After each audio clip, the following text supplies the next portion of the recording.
like games in general, draws upon many aspects of human culture, arts, mathematics, and music, and is capable of expressing and establishing relationships between them. A game is a means of playing with the entire range of culture, in the same way that a painter might play with a palette of colors. This gives some indications of the place games have in human societies and why they are such an important part of our cultural heritage. Often families and groups of friends play games together, which is considered a kind of social activity shaping the way that we interact with other people. We have reached the moment in which we are all our gamers, and games are part of our life and common form of cultural expression. As a short overview in this report, we will look at the wide variety of games played in the Philippines, and we will explain as well as explore the evolution and the transfer of games from traditional games to ball games, from board games up to arcade games, and then mobile games.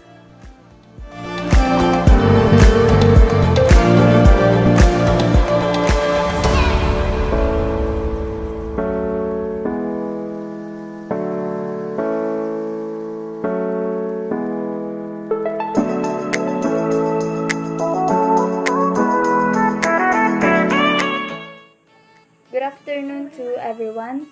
I am Arabelle D, second year Doctor of Optometry student. So since we are talking about the evolution of games in our country, let us first define what is traditional Filipino games or indigenous games.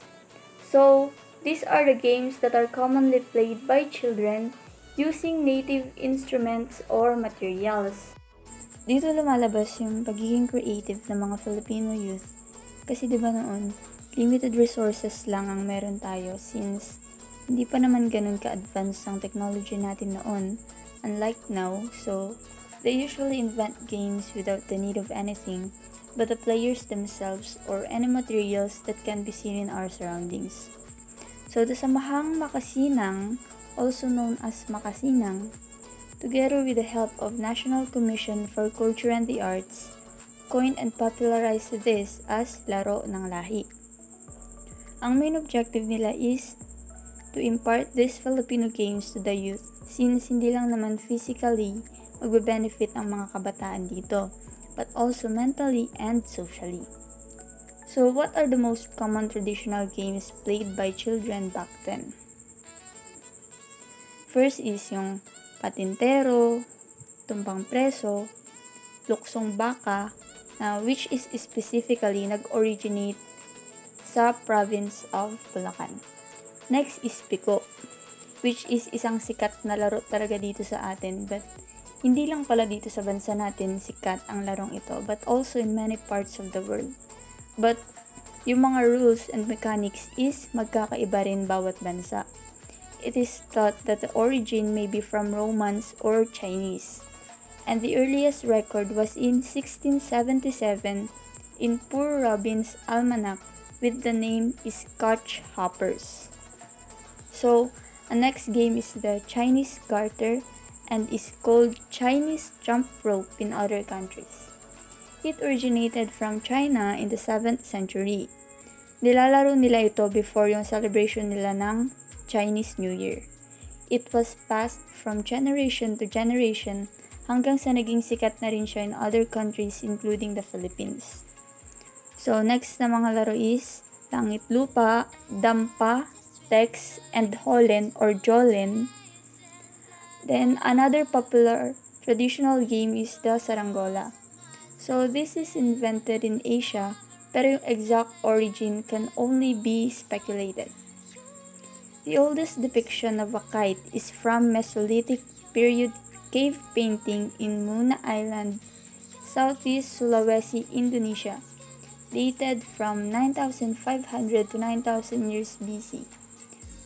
So, di ba hindi pala talaga nag-originate sa Philippines ito, but yung effect nito sa kabataan is maganda since naging creative tayo back then.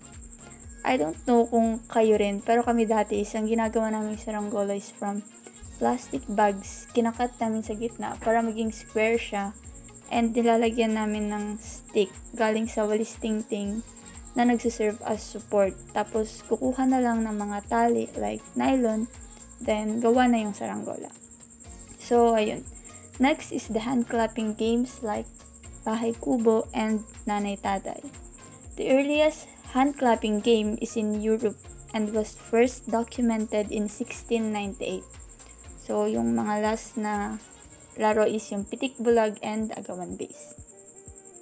So yung madami pang mga sikat na traditional games na hindi nabanggit like shato, piko, sungka, sipa, at madami pa. Pero yung mga nabanggit is yung mga pinakasikat talaga ng mga laro noon na tumatak sa isipan ng mga kabataan. So, importance of traditional games. First is, we learn about culture and history.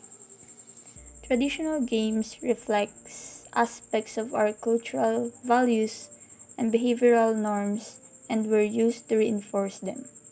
So, because of traditional games, medyo nakaka-relate na rin tayo sa ating history since yung way of life ng ating mga ninuno ay simple lang like these traditional games. Ito yung magbibigay sa atin ng idea na, ganito pala yung pakiramdam noon. Limited lang yung resources nila pero nakakagawa ng something creative and fun. So next is, they are environment friendly. So diba yung mga laro ng lahi is hindi naman nagre-require ng something na makaka-harm sa environment. Kasi usually wala naman tayong ginagamit ng mga materials pang laro like sa pitik bulag or patintero. Meron din namang ibang laro na gumagamit ng materials like sa tumbang preso na ginagamitan ng lata. Pero, it doesn't mean na nakaka-harm na siya sa environment. So, next is, they are suitable for all ages. Itong traditional games naman is walang pinipiling players. Anyone can be a player, mapabata man or matanda is pwede. And these games give benefits to the adults as it will relieve the stress and pressure of everyday life. So next is, it promotes interaction between generations and cut across all age groups. So hindi naman may pagkakaila na ang traditional games can be played by anyone regardless of their age or generation. Itong mga traditional games ang nagko-connect sa atin sa iba't ibang tao, ibang kultura, or ibang generation pa yan. Once na may traditional game sa isang lugar, nagkakaroon ng connection ng bawat isa because they can relate to that game. And last is, they create a pride in our country's culture.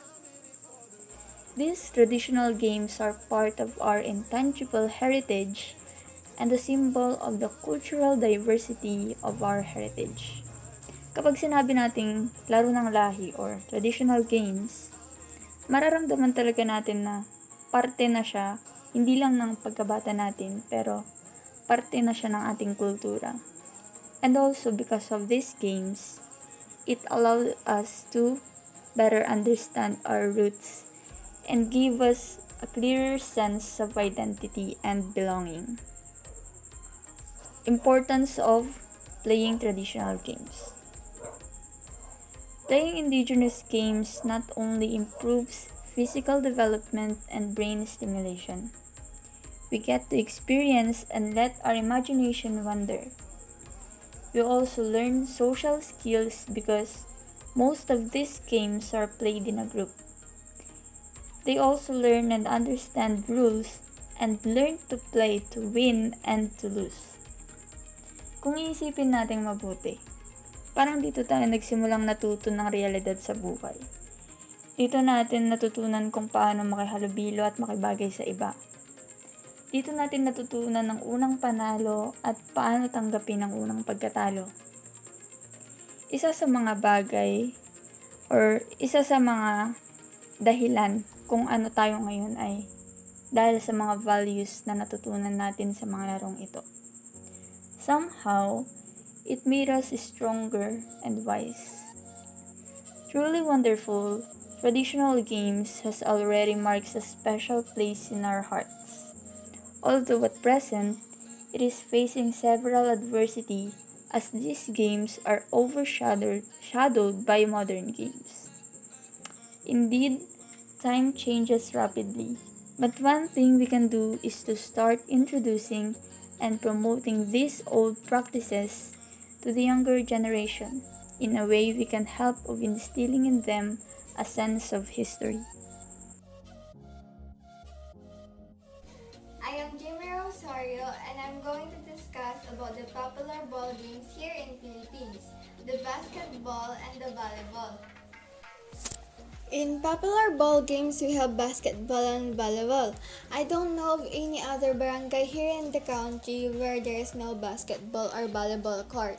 So whether it be a fully furnished court or a makeshift one, it is one of the most popular recreations of young kids or young adults even before the pandemic. What is volleyball?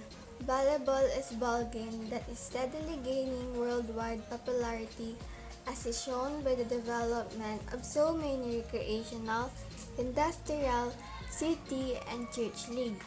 It is a game that has a few rigid requirements for it can be played in a limited area with limited equipment.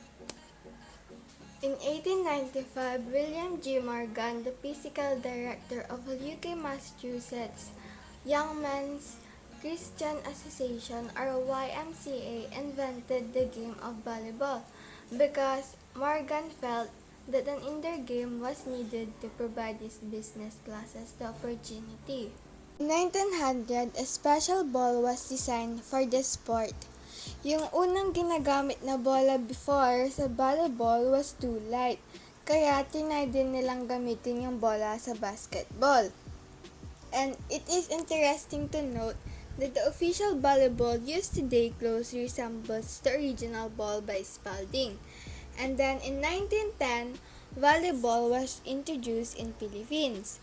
It was introduced to the Filipinos by an American named Elwood S. Brown, the former physical director of the Young Men's Christian Association. And then in 1912, rotation system was adopted. A rotation occurs after every side out, which is when the receiving team gains the right to serve by winning a rally. So basically, kapag ikaw yung nasa receiving team and then you win the point or the opponent mo is nag-error, the players are required to rotate and the serve is switched. And then in 1916, in the Philippines, the set and spike was introduced. The set and spike are progression from the simple return of the ball safely to the opposing side of the net. The set and spike are designed as an aggressive sequence of maneuvers, with the goal of striking the ball with sufficient force into the opposing court that cannot be returned. Next, during 1917, before pala, ang point system was 20. And then, during 1917, 15-point system was adopted. And also, during 1917, Young Men's Christian Association or YMCA and National Collegiate Athletic Association or NCAA conjointly prepared the first complete volleyball guide. And then, next is when 1921, center line was set. The center line is the line that divides the court in half, runs the length of the net from one side to the other.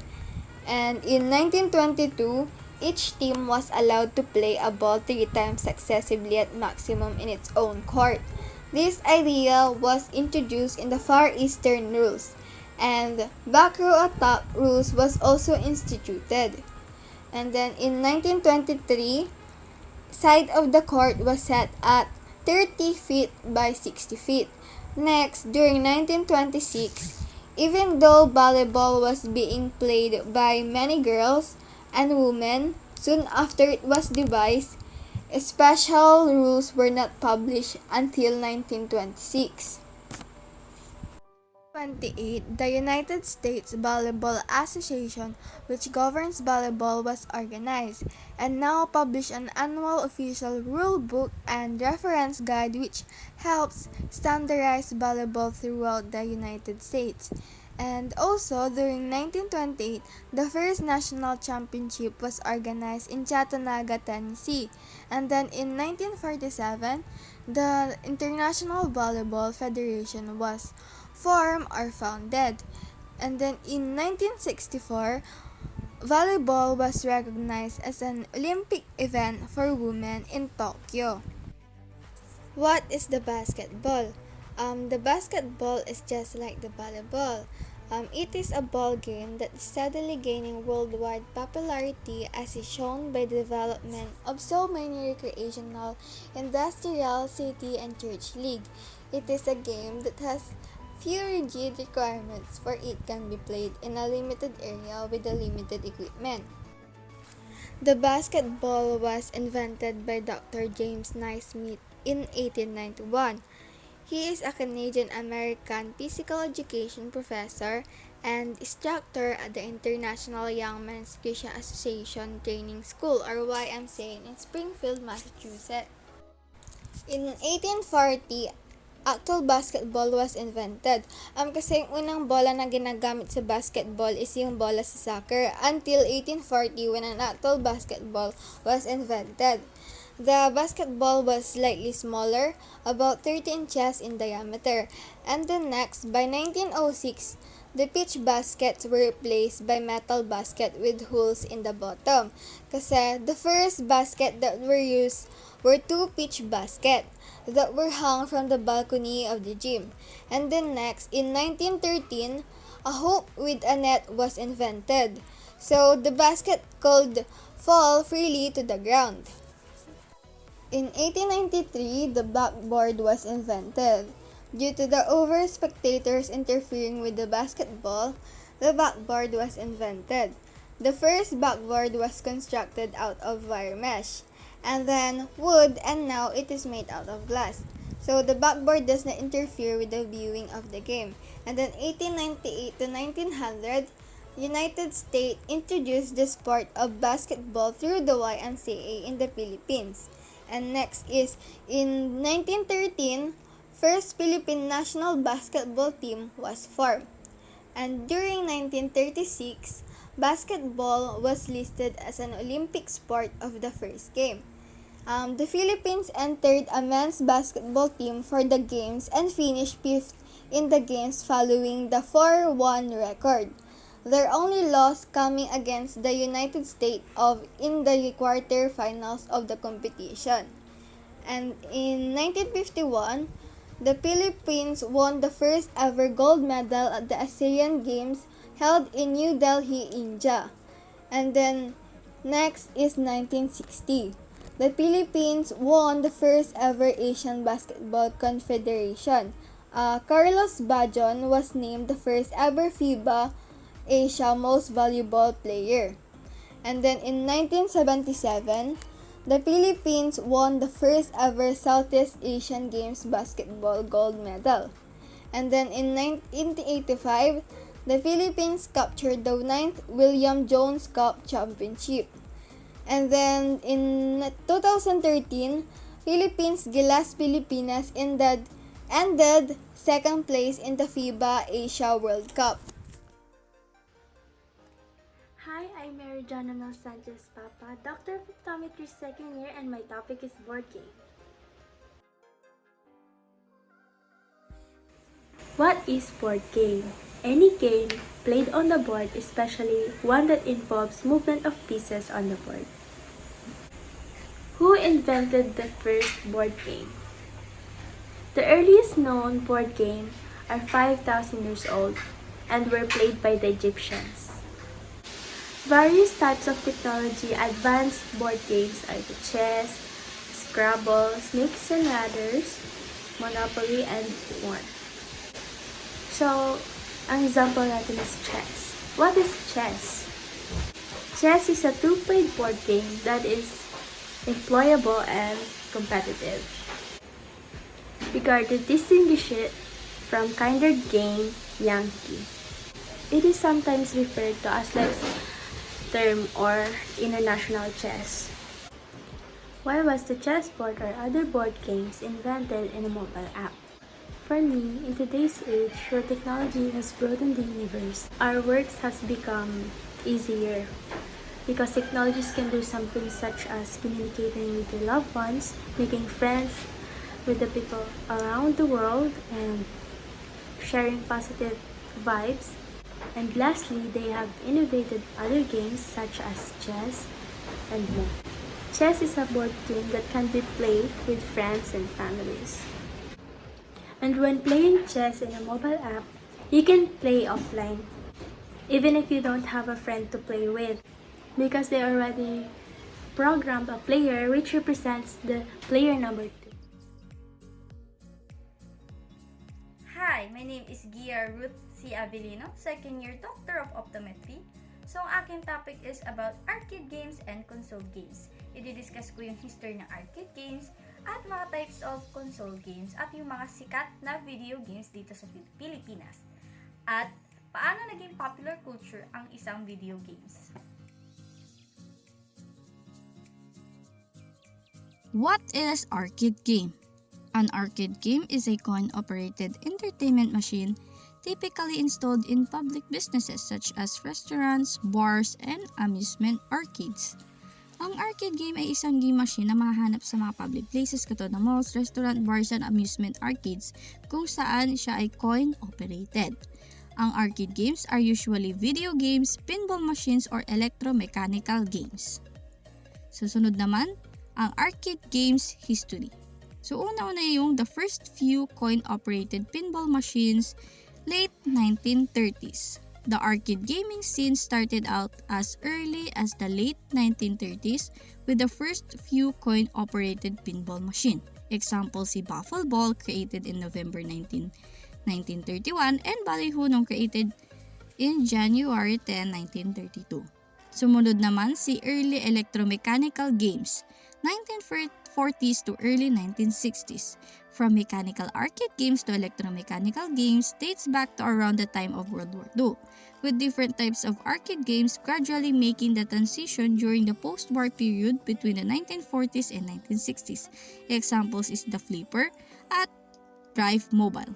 Yung Drive Mobile, a steering wheel was used to control a model car over a road painted on a metal drum, with the goal being to keep the car center as the road shifts left and right. These early driving games, iisa lang ang player sa vehicle. At kumbaga, no rival cars to race against. Sumunod naman ay si later electromechanical games, late 1960s to 1970s. As the decade came rushing in, games became better and better by the late 60s. Arcade games started becoming more fun. A great example ng later electromechanical games, yung light gun shooter games, kung saan na-invento na yung plastic gun na ipopoint mo to shoot whatever is on screen. Example ng game na yun ay ang Duck Hunt. Ito isa sa mga popular games at that time and revolutionized shooting games. At isa pang example ang Grand Prix na arcade game. It was first-person racing game, came out in 1969, started racing game revolution with arcades. This is when developers thought if they can make a game with a steering wheel. Ang pinagkaiba nga lang ng electromechanical games at later electromechanical games, yung sa early electromechanical games katulad ng Drive Mobile, yung 'di ba yung racing nila, walang mga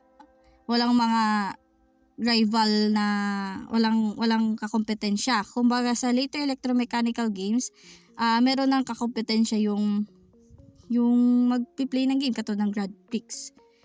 So yun. Next is the golden age of arcade video games during the 70s until about 1983. Example niya yung Space Invaders at Pong. Bakit siya naging golden age ng arcade video games? Dahil ang technology ay 'di ba pa-better na kung saan ang music industry was hugely affected by the rise in demand for arcade video games. At dito na rin nagsipaglabasan mga iconic games like Space Invaders, Pong, Computer Space, Asteroids at marami pang iba. Some games of this era were so popular that they entered popular culture. Ang una si Space Invaders. The game was so popular upon its release in 1978. Next, motion-controlled games, the 80s. The game that most affected popular culture was Pac-Man. Noong 80s, di ba paganda ng technology, mga arcade games noong 80s become better with different ways to play, with the most prevalent being the motion-controlled games where you can play motorcycle racing games with plastic motorcycle that you can ride and control a motorcycle on the game. Kumbaga nung mga unang arcade game ay steering wheel lang, ngayon pwede naman siyang sakyan na yung motorcycle plastic. Parang makatotohanan na siya.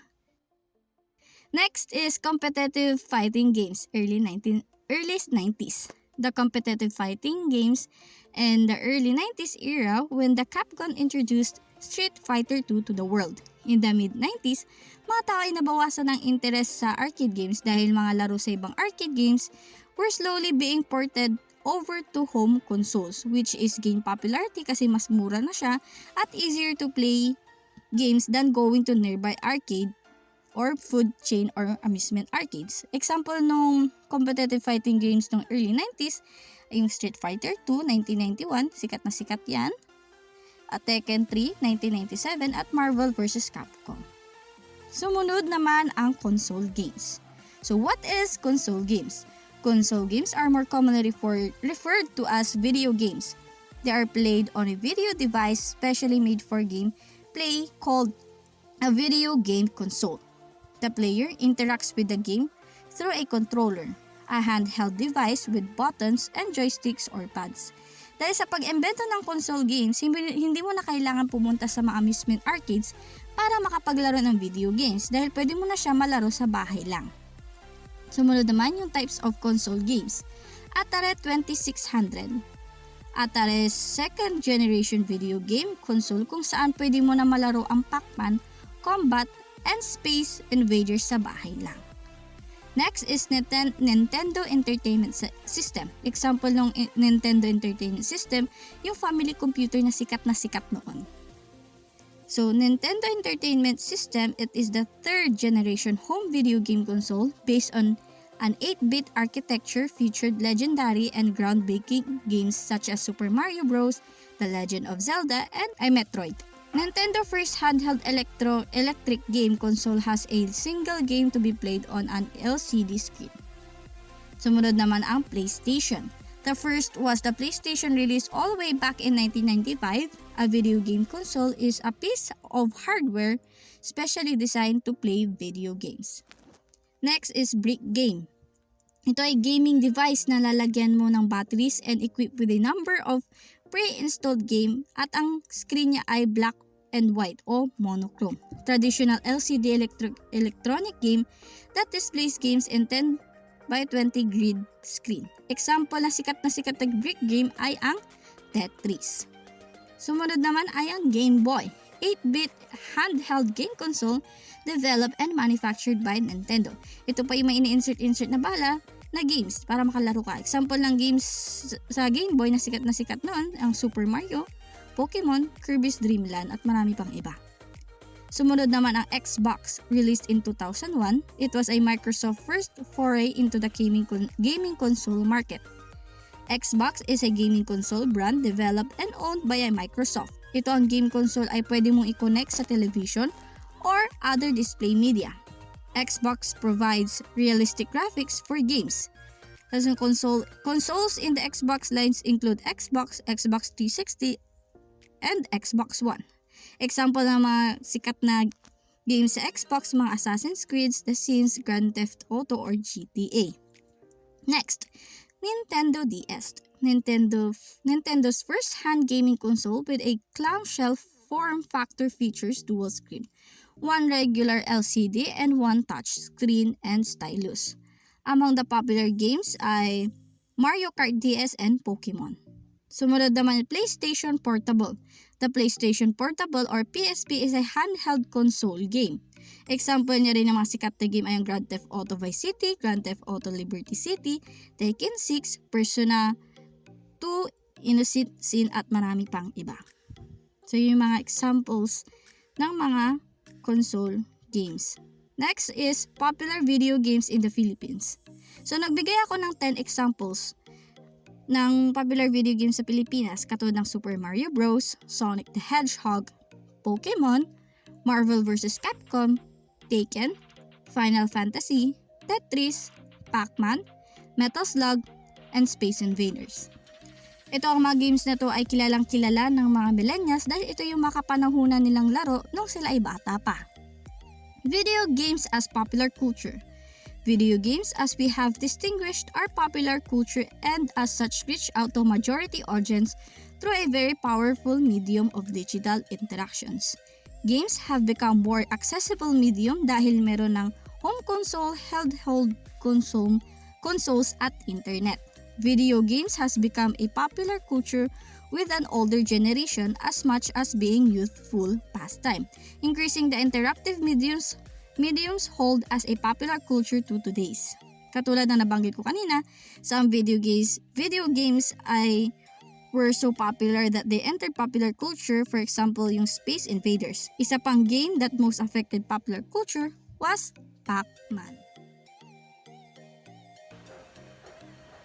Good day, ma'am. I am Lara Miguel, and I am from Doctor of Optometry, second year, and today I will tackle and discuss all about mobile games. As the technology evolves, the gadgets and the concepts of gaming have also changed to provide an improved and more immersive experience. Back in the day, computer games, arcades, joysticks, and the gaming consoles like the Atari, PlayStation 1, and the Game Boy were the craze. Today, there are so many applications and games that can be downloaded on our phones and tablets. No wonder that the gaming experience has reached a whole new level of awesome, and the modern gaming experience right now has become more accessible, more thrilling, and more exciting. So before we move on to our main topic, which is the evolution of mobile games, I just want to say na napakaganda at napakalawak ng transition ng mobile games dito sa Pilipinas, because we started on video games na kung saan hinuhulog-hulugan pa yun ng tigpipiso or barya para lamang mapagana yung laro, until keypad phones came, which we started on Nokia 3210 or 3310, and then sunod nun is yung Android phone na kung saan medyo gumanda yung graphics, until iOS phone came. Tapos meron pa ditong transition na kung saan offline game to online game, until pinagkakitaan na siya. Tapos 2D until naging colored graphic game na siya. To understand the future of modern mobile gaming, we have to look backward. Specifically, we need to look at the simple black text on a green background that powered Nokia's now iconic snake. Napakasimple lang ng larong ito pero nakakahumaling. It was preloaded on all the company's phones after 1998 at para bang gustong patunayan na maging higit pa ito sa isang bagong bagay. As low-tech as Snake was, it was also a tiny waste of what was to come. So less than 2 decades have passed, and yet the accessibility, the portability, and the quality of the games available today make a Snake look positively prehistoric. Ang larong Snake was first released in the year 1998 by Nokia, wherein it marked the beginning of mobile gaming with a bang, with over 350 million players around the world. So this game paved the way for the whole mobile phone industry. So talaga namang napaka-challenging ng larong ito noon, sapagkat iilan pa lamang ang mga taong mayroong cellphone noon na ganito. So way back Snake days kasi ito yung keypad phone pa lang ang gamit at hindi pa na-enlighten ng mga tao sa kahalagahan ng phone.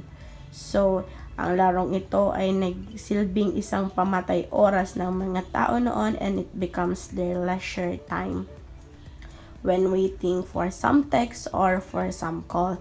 Kasi drawing from my own experiences, kasi naabutan ko na may ganitong cellphone ng aking mga magulang, nakita ko dito yung evolution ng graphics from black text with somehow white or somehow brown background into a colored graphics today. Next to discuss ay ang larong Space Impact. Sa pagdaan ng ilang mga buwan, ito naman ang sumunod na lumabas. Noong lumabas yung pangalawang variant ba ng mga 2D black and white mobile phones like 3210, 3310, and 1100. Isa din ito sa mga kinahuhumalingan ng madla noong araw ng mga 2D mobile phones. Kasabay ng snakes, this game also was people's leisure time, especially when they are waiting for some messages or for someone or when they don't have loads. Ang Space Impact kasi ay ang unang shooting genre sa mga 2D mobile phones, kaya naman ang ating mga kababayan ay nahumaling dito sa larong ito. Dahil din dito sa mga larong ganito, minsan yung mga nasa middle class family, ito na yung nagsisilbing bonding nila on which nagsasalit-salitan sila sa iisang cellphone na may ganitong laro. Gayunpaman, katulad din ng mga ibang laro, dinedevelop din ng mga IT programmer ang ganitong klase ng laro, kaya sa paglipas ng panahon ay nagkakaroon din ng mga changes sa ganitong klase ng laro. Lumalabas yung mga makabagong Space Impact, pero dahil sa kagustuhan or sa kasawaan kasi natapos na nila yung mga levels ng laro, ay naghahanap na din ng mga bagong laro ang mga tao. So moving over, we have this game called Tetris. After the immense success of the first mobile game, which is the Snake, the already famous video game on arcade of 1984 Tetris was brought to mobiles for the very first time. Tetris is a puzzle game where players have to modify and control each new piece falling from the top and match their colors. So, ang Tetris na ito was brought to mobile phone maybe because it was the request of many mobile phone users before, kasi it is known as the nostalgic game of the decade, kasi noon pa mang panahon ng mga arcade na or 80s ay tinatangkilig na ito ng mga Pinoy sa mga arcade hub. Malaki ang naging epekto nito sa industriya ng gaming noon sapagkat na-brought up din itong larong ito sa iba't ibang platform noon katulad ng break game. Napakalaki ng impact nito sa mga Pilipino sapagkat nilalaanan pa nila ng oras ang paglalaro ng larong ito at nagpapataasan sila ng score. At sa paglipas ng panahon ay nagkaroon din ng iba't ibang laro sa mga social media platform na hango sa Tetris. At doon mo makikita kung gaano karami at kung gaano kalaki ang epekto nitong 2-player game na ito. Bagkos parang nagkaroon pa nga ito ng domino effect at kalaunan yumabong ang mobile gaming society at na-develop ang larong ito at nagkaroon ng iba't ibang variants sa paglabas ng mga Android at iOS phones. Another game that completes our childhood memories is the game called Bounce. It came preloaded on many Nokia mobile phones and is considered one of the most well-known Nokia mobile games along with Snake.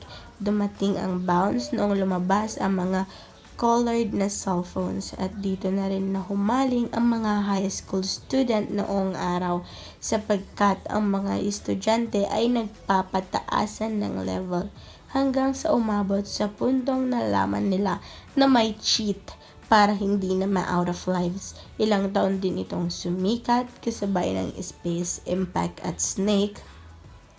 At nagkaroon ng inggitan noon kaya dumami ang mga malalaro sa larong ito. Then when these things happen, habang tumatagal, nagkakaroon ng pagsasawa dito sa larong ito sapagkat nagkakaroon na din ng evolution ang mga mobile phones at nagkakaroon na din ng mga bagong mga laro. And then we also have this asteroid zone. As more and more games were being ported to mobile phones at that time, some developers took the chance to convert the classic 1979 Atari game for shooting asteroids in deep space from console to mobile phones. Day by day has passed, ang mga larong ito ay nagbabago. Katulad din ito ng mga Space Impact at Snakes. Nanggaling din ito sa 2D graphics na laro. Halos maihahalin tulad ito sa Space Impact na may genre na shoot them up. Kaya nagustuhan ito ng mga tao kasi may mechanics at parang may mga level din itong larong ito at mga power-ups kumbaga. Pero hindi ito katulad ng Space Impact na sa Nokia platform. Sa ibang mobile phone naman ito. Hindi siya gaanong sikat pero sa arcade ay madalas laruin ito ng mga madla. And as the time goes by, nag-e-evolve na ang mga mobile phones at madami na din ang mga nade-develop na laro pagdating ng mga slide variant ng phones dahil sa mga mobile phones na ito. There's a Java-generated games like you can download it before using Opera or browser, then install it to the phone which is supported of JavaScript. So here comes the rise of the Androids and the iOS phones. And the first game we all had on the birth of these phones is the Angry Birds. It was launched in 2009 by a Finnish game company named Rovio, and it has been continuing to shake the mobile gaming industry and attracting millions of users around the world.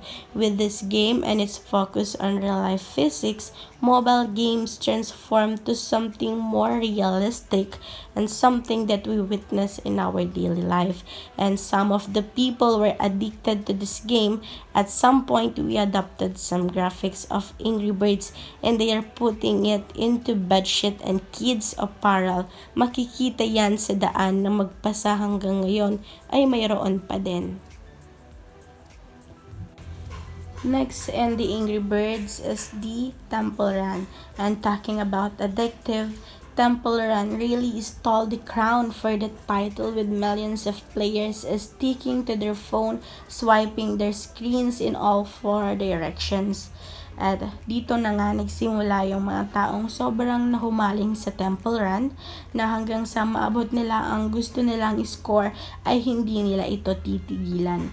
Ang larong ito ay may good sides din naman para mapagana yung mga senses natin pero meron din itong bad sides which is addictive na nga siya talaga. Isa ito sa larong nagtagal noong era nitong Temple Run. Parehas ito ng mga snakes na endless. Kaya naman minsan ang mga magkakaibigan ay nagpapaligsahan sapagkat you can connect or sync it into your social media. Kalaunan maraming lumabas na bagong laro sa Android and iOS platform. Dahil sa mga larong ito, yung ibang 2D games ay parang limot na nila. At ganun na din dito na nagsimula ang pag-phase out ng mga black and white phones. At this fast-facing year, the developer of this game was so flattered when they received the title of the most trending game of the year. So, ang Temple Run, ang company ng Temple Run ay nag-decide to improve the game and they released the second and third version of the game with a stunning and thrilling graphics.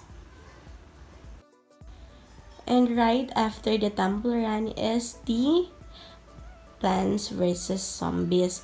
It is a mind-blowing tower defense game at that era, and this game is not only for kids before but kahit yung mga dalaga, binata, tito, tita, nanay, tatay, lolo at lola noon ay gustong-gusto itong larong ito sapagkat nakakahasa ito ng utak because it is a strategic game.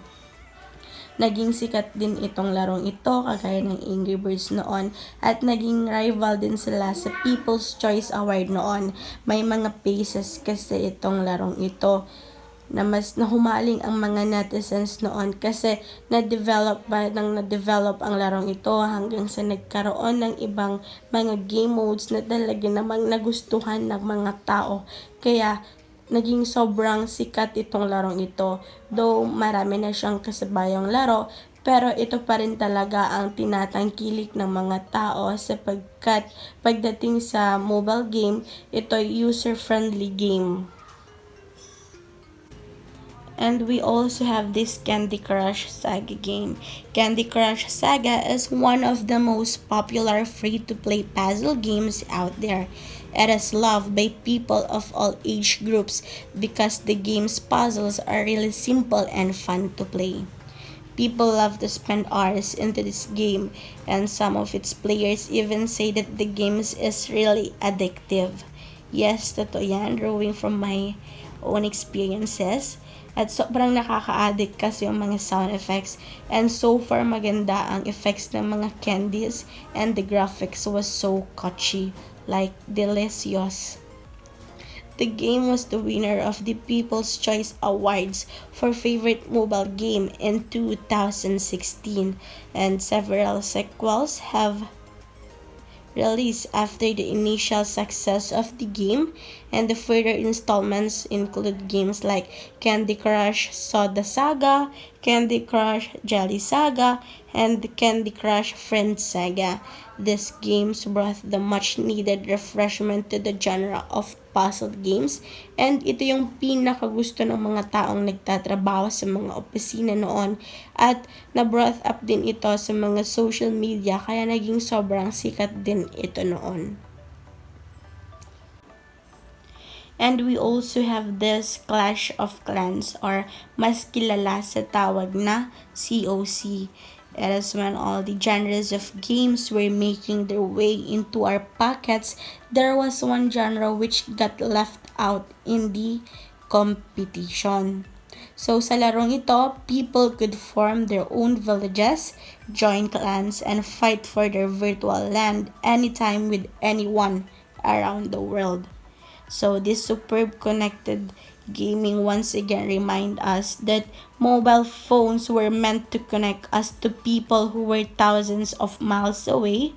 And with this game, there's a lot of friendship that formed, nagkakaisa ba, and also the pagkakaibigan. And minsan sa larong ito, halos lahat na siguro tayo naranasan nating laruin ito kasi ito yung mga panahon na dumadami na talaga ang mga smartphones. And syempre, hindi natin makakalimutan ang paborito halos ng lahat na Mobile Legends. So in this game, we all know that the first MOBA game, Dota, is on PC platform lamang, which some of the genius Chinese developer made this mobile MOBA. Moreover, the result of this MOBA is remarkable because this game was so addictive, just like the games I discussed earlier. And I can say that it was addictive kasi may ranking system ito at ako sa sarili ko ay naglalaro din ito at ang larong ito ay madaming kinokonektang tao worldwide. Pero dahil dito sa larong ito, minsan yung mga kabataan ay napapabayaan na nila ang kanilang mga kalusugan. Kaya naman sa paglalaro nito ay dapat moderate lang. Katulad nga ng sinabi ni Ms. Catriona na everything is good but in moderation. So sa totoo lang, nakakaubos din ito ng pera kasi may top up feature siya para mapaganda lamang yung skin ng paborito nating mga hero. And dahil dito, naging kilala din tayong mga Pilipino sa larang ng e-games sapagkat nakikilahok tayo sa iba't ibang tournamento na hango sa larong Mobile Legends. Gayunpaman, ginawa din itong pinagkakakitaan na ng mga iilan kasi sa panahon natin ngayon marami ng teknolohiya, nakakapag-stream na din sila. And in this sociology, we can also connect to people. Hindi lang ito para sa leisure time, kung hindi para na rin ito sa kabuhayan ng mga taong nawalan ng trabaho sapagkat nakakapag-stream sila sa bahay. At yung mga nanonood naman ay nagsisend ng stars, and ang stars na ito ay ma-exchange into real money.